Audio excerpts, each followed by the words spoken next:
In this situation, I believe that the proper sentence is 3 years in prison on count 1. Welcome back to Advocacy Alchemy with Professor Ross. Today we have a good one, guys. What do a respected teacher at a Catholic school, a violent biker gang member, and a 65-year-old Vietnamese immigrant have in common? They each committed or were targeted in crimes that intersect with the concept of protected classes. But here's the kicker. Just because someone belongs to a protected class doesn't mean a crime against them automatically is a hate crime.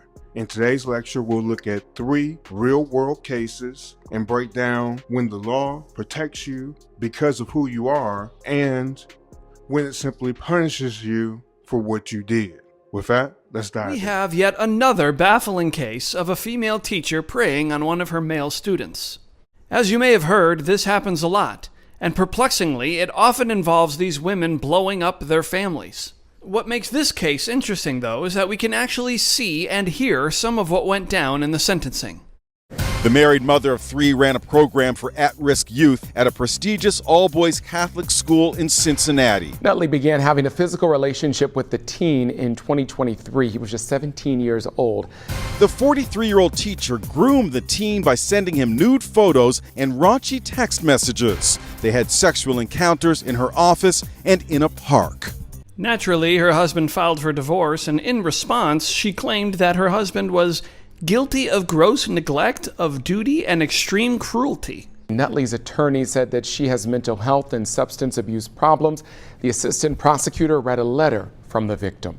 I really did not want to have sex with her, but she insisted. She would not leave me alone. She told me she would kill herself when I tried to end it. I didn't know how to get out of the situation. I finally decided that I didn't want her to do this to anyone else. I told the truth. This entire situation altered my high school experience and altered my life. It left me confused, lacking self-worth, and depressed. When the abuse started, I didn't realize how I was being taken advantage of. I didn't know what grooming was until I was sitting in class after it had happened and realized that's what she did to me. There's no excuse for what I did, and I will not try to offer one. I crossed a boundary that never should have been crossed, and I violated the trust of someone who needed to be protected and respected. I live every day with the heavy burden of knowing that I caused that harm. Nutley looked startled when the judge lashed out at her for not showing enough remorse. What I was looking for was for you to say that you acknowledge the harm and pretty much ruined the rest of his high school career. I didn't see it. I didn't hear it. In this situation, I believe that the proper sentence is 3 years in prison on count 1, 3 years on count 5 to be served at the same time, for an aggregate sentence of 3 years in prison. And Emily Nutley seemed a bit surprised by that sentence. She was immediately placed in handcuffs and escorted out of the courtroom. We seem to be seeing a new case like this pop up every week. And this case saw the teacher get pregnant from a 12-year-old. She's in prison for 25 years. Listen, teachers, I promise you, no matter how boring your life is, sex with your students is not worth it.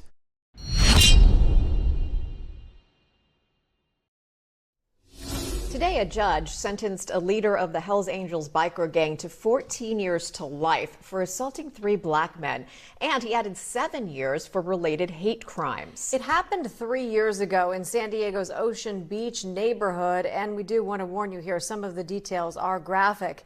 NBC 7's Jeanette Quesada joins us from the San Diego Central Courthouse now with the details. Jeanette. Well, that man appeared in a blue uniform. His family was also present in the courtroom for that sentencing, and he was sentenced to 14 years to life with 7 more additional years for related crimes. Mr. Shoulder pulls out his pocket knife and he stabs the victim in the chest. And I want to address some of how Mr. Shoulder characterizes his actions as to what actually happened. So Mr. Shoulder says in his letter to the court that essentially his plan was, I think he said, to poke him in the thigh for reasons that are not entirely clear to me. Why on earth he would want to do that. 44-year-old Troy Anthony Shoulder is described as a longtime Hells Angel leader. He was among 17 members of the gang who assaulted 3 black men on Newport Avenue. The attack was triggered because one of them dared to talk to one of the girlfriends of one of the members, prosecutors say. According to the court documents, they repeatedly told the victims racial slurs and told them they didn't belong in that neighborhood. One victim was able to escape by running.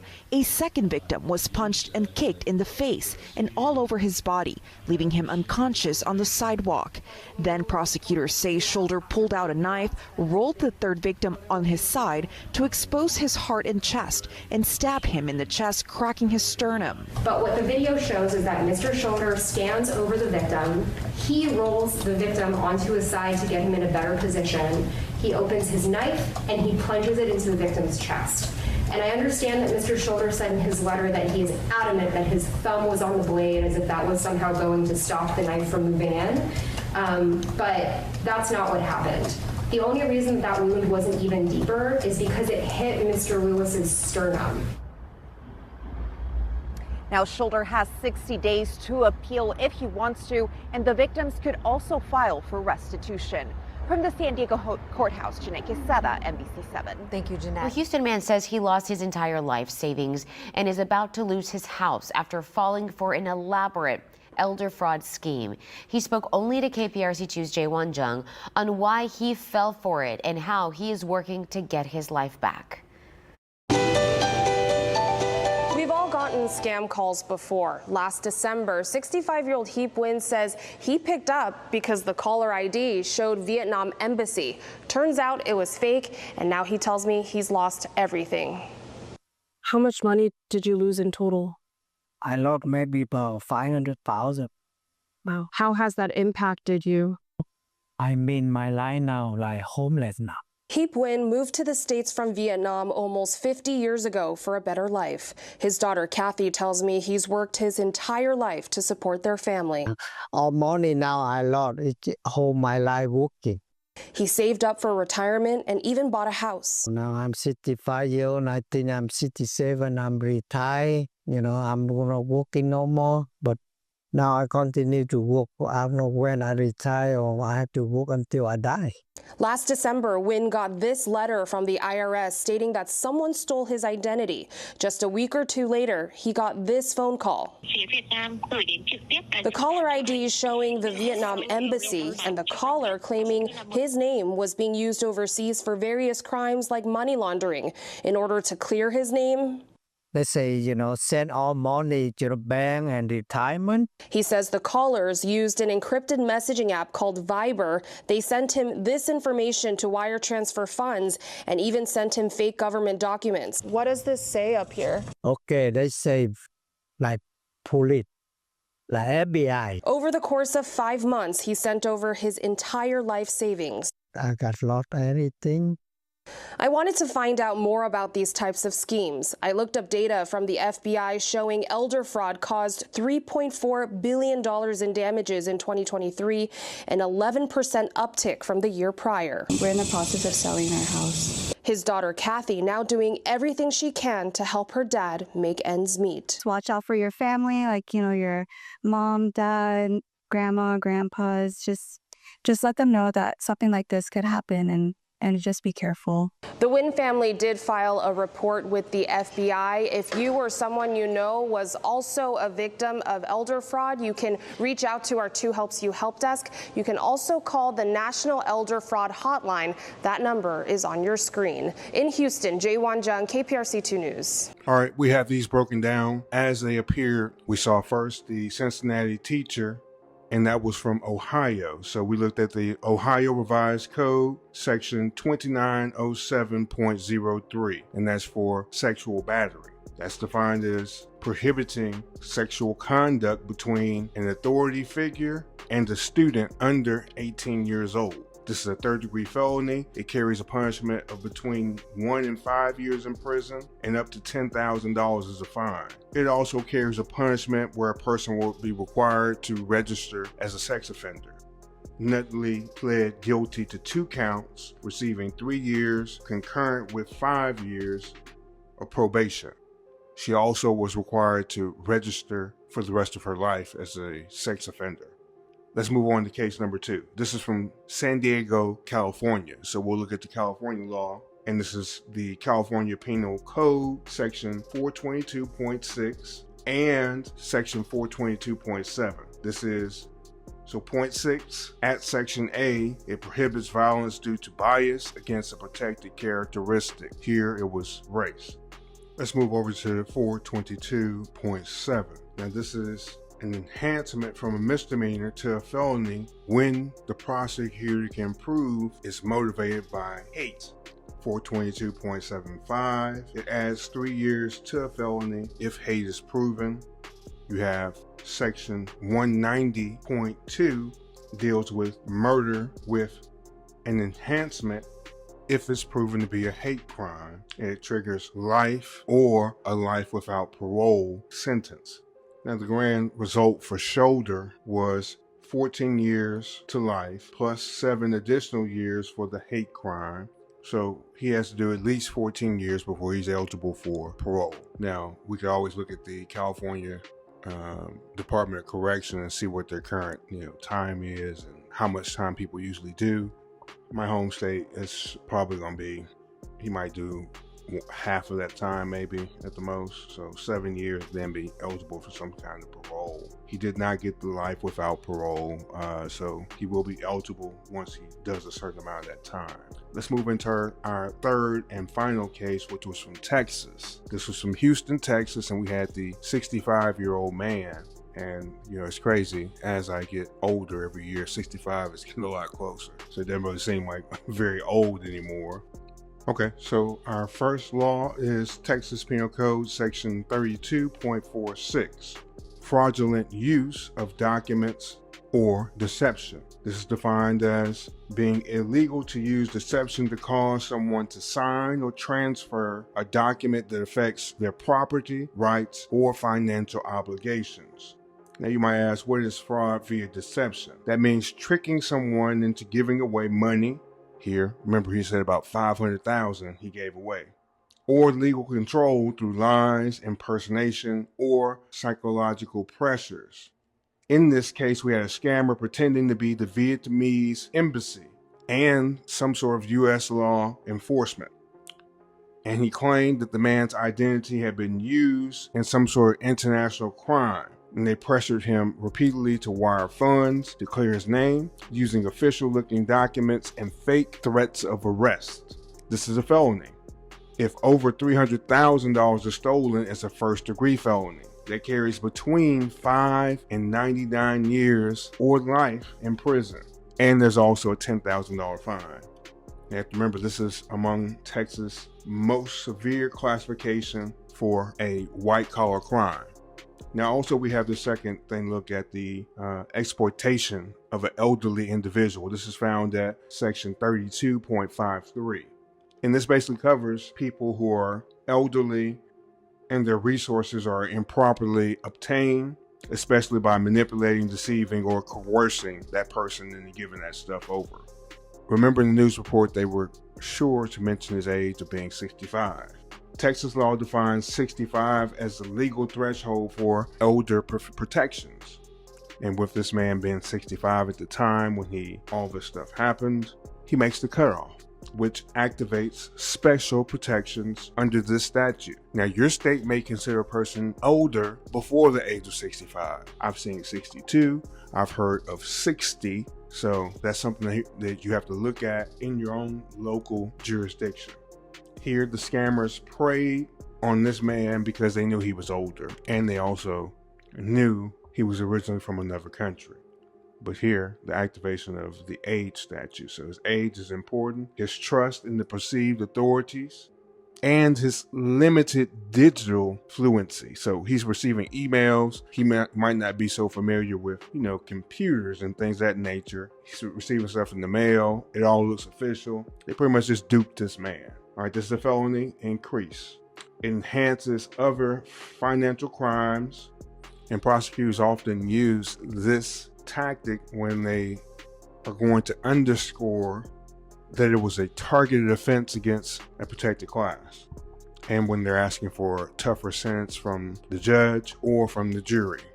There's also some federal implications here in this case. You have wire fraud and you have digital exploitation. All right, because the scammers use encrypted apps like Viber, fake government documents, and interstate wire transfers, federal jurisdiction still could apply. Probably won't, but that's a lot of money. 500,000, maybe. This is found in 18 USC, section 1343, wire fraud. And the law basically says it's a crime to use a phone, the internet, or any electronic communication to commit fraud. The penalty is up to 20 years in federal prison, or 30 years if it involves a financial institution or affects a disaster victim or a senior. There we have the classification of a senior. So he's looking at 30 years on that if they decide to go after them. Now, if this is a big enough ring, the United States government would pick up this case. It's just like the immigration, well, not really immigration, but the smuggling case we just recently did, Kilmar Garcia. The government picked it up because they found out it was such a huge pattern in practice that hey, that looks like a good win if it's an easy case. All right, so back to this. Here they use encrypted messaging. It was cross-border impersonation. They're impersonating the whole government institution, the Vietnamese embassy. It's crazy. You have digital platforms, and all that stuff can trigger an FBI investigation and some multi-jurisdictional prosecution. All right, so next, let's go into our evidentiary standards because they still apply no matter which jurisdiction we're talking about, okay? Okay, so let's move through these 6 levels of evidence one by one. We'll start with the lowest, and that's mere suspicion. This is simply when the government has a hunch but no facts, so it's just based on instinct. An example will be rumors in the case with the teacher and the student, that she was getting too close to the student without any actual facts just yet. Now that might cause the government to take a closer look, but they don't have a reason to stop or arrest anyone just yet. Moving up one level, we go to reasonable suspicion. Now this is when there's specific facts that suggest a crime may be happening or that criminal activity may be afoot. That's the legal way that is said in court. That's the legalese. A good example is maybe in the same teaching case, the teacher-student case, when inappropriate messaging starts to surface. Maybe when someone else finds out, a parent, or it's been passed to another student athlete, how these things happen. Moving up one more level, probable cause. This is when the government has enough evidence to reasonably believe a crime has occurred and the suspect is involved. A good example is when the student confesses and shows explicit text messages and photos that have been sent.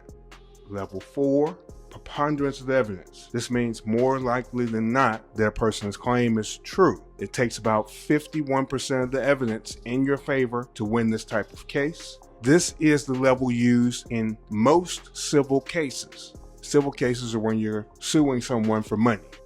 And a good example would be a civil case against a scammer for financial recovery of their money with the older man, the 65-year-old man, in the Houston case.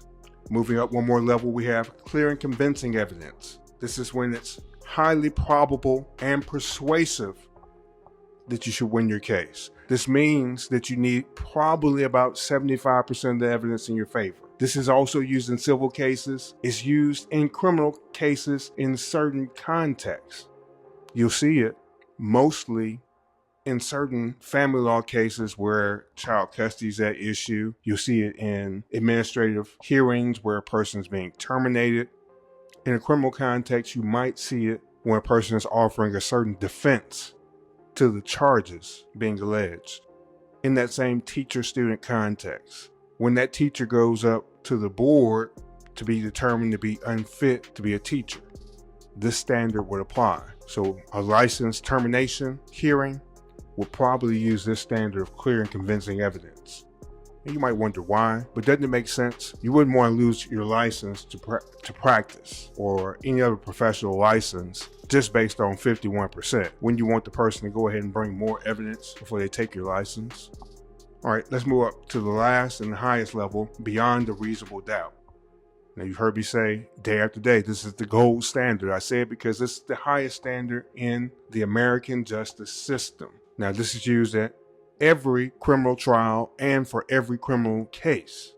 In order to gain the conviction, the prosecutor must meet this standard for each element. And it simply means that there's no other reasonable alternative than the guilt of the defendant. For the biker gang man, Mr. Shoulder, the prosecutor would have to show beyond a reasonable doubt that the murder that happened was motivated by race. All right, so with that, let's move into the jury perspective next. Now, if you were on a jury on any of these three cases, you have to ask yourself, was the crime because of the victim's identity, or was it just an unfortunate coincidence? In the biker gang case, the repeated use of slurs and the coordinated attack likely convinced a jury of racial motivation. In the teacher case, her position of power and the age gap, along with her lack of remorse, all point to grooming, but her attorney raised mental health as a defense.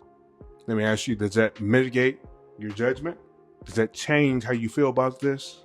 Now, in the fraud case, with this man being foreign-born and trusting, was he chosen because he fit some vulnerability profile, or was it just random? Now, all three of these allow for your intuition to come in. Judges and juries alike have to balance facts and feelings. In both roles, what you sense, even if it's a small sense, can shape justice. These cases remind us of at least one thing. Being a protected class doesn't make every crime against you a hate crime. Prosecutors must prove bias caused the crime. Now, vulnerability still matters. Exploiters seek out weakness, and protected classes often include the young, the elderly, and those who are marginalized.